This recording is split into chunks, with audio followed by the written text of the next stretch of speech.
नै सिद्धियो भन्दा चाहिँ ठुलो खुसी लाग्यो किनभने अब साह्रै दुःख भएको थियो अनि त्यो दुःखहरू पनि नाचगाना या त्यहाँ सबैसित बात गरेर पाउँदाखेरि त्यो बिर्सियो अनि त एकदम राम्रो खुसी भयो The conflicts of World War I and World War II were such massive conflicts and over such extended periods of time that stories not just about the Gorkhas but about a number of British regiments grew up and people had a real understanding of the sacrifices made by men in uniform. In June 1943, Britain had suffered defeat after defeat in Burma. The British forces had been fighting there for some weeks and there had been 800 casualties in the previous 8 days. The Japanese were very heavily dug in. There was an intention to have an early morning assault upon the positions and the British needed someone to go forward to find out where those machine gun posts were. They asked for volunteers. A young Gorkha of about 22 years old stepped forward and volunteered. He asked for Hessian sacks that he could tie onto his shoes because the British Army issue boots had nails in them that creaked as you walked and he needed to deaden that. And he crept forward in the jungle and scouted all of the Japanese machine gun posts and brought back a full report. The next day they attacked.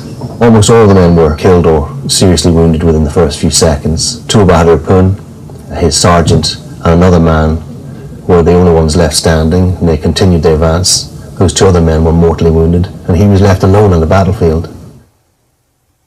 अघि चाहिँ दुश्मनसित मार्नुपर्छ दुश्मनलाई जित्नुपर्छ भन्ने त थियो तर उनीसित लड्दा लड्दा अब मान्छे धेरै मारिँदाखेरि चाहिँ मलाई पनि त ठुलो जोस आयो म अब मान्छे सबै मारिसक्यो अब तलाई बेला म मार्ने हो भनेर चाहिँ ठुलो जोस आएको थियो.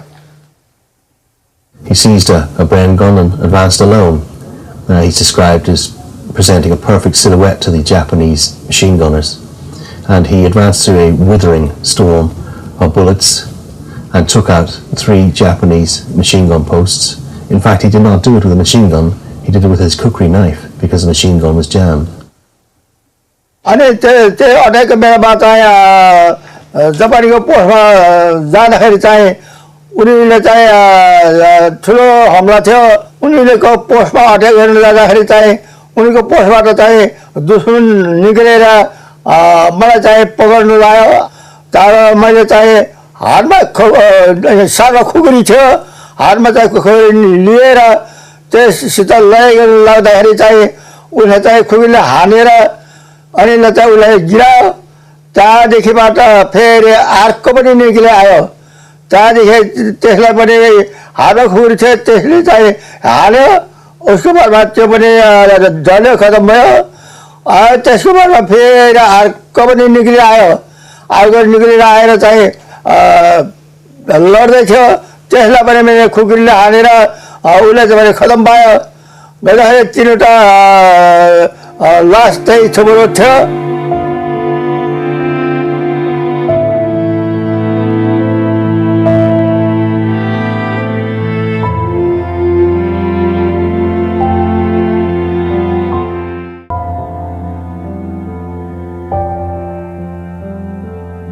22 लाख भन्ने थियो उनले उनीको हातबाट चाहिँ दिल्लीको ठुलो परेड गरेर उसले उनको हातबाट तबा थारेको हो त्यस कारणले चाहिँ मलाई पनि धेरै खुसी लाग्यो कि मैले चाहिँ लडाइँमा चाहिँ धेरै राम्रो काम गरेको ठुलो काम गरेछु भनेर चाहिँ म धेरै खुसी लाग्यो त्यसले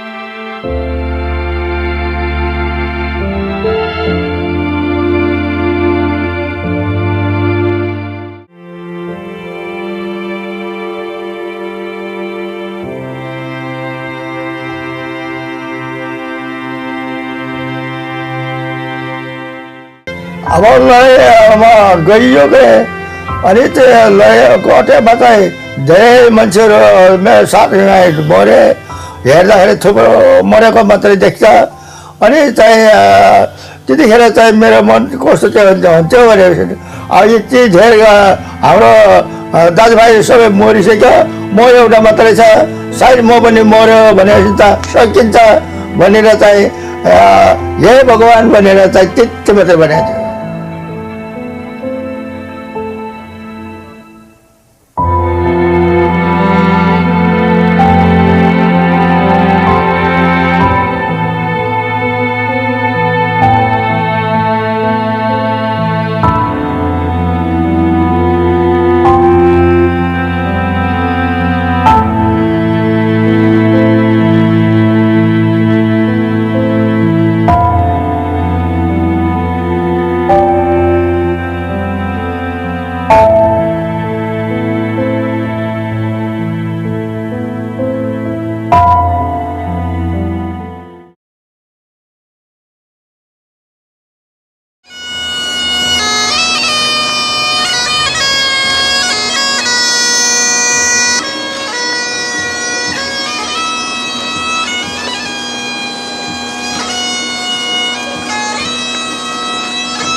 네,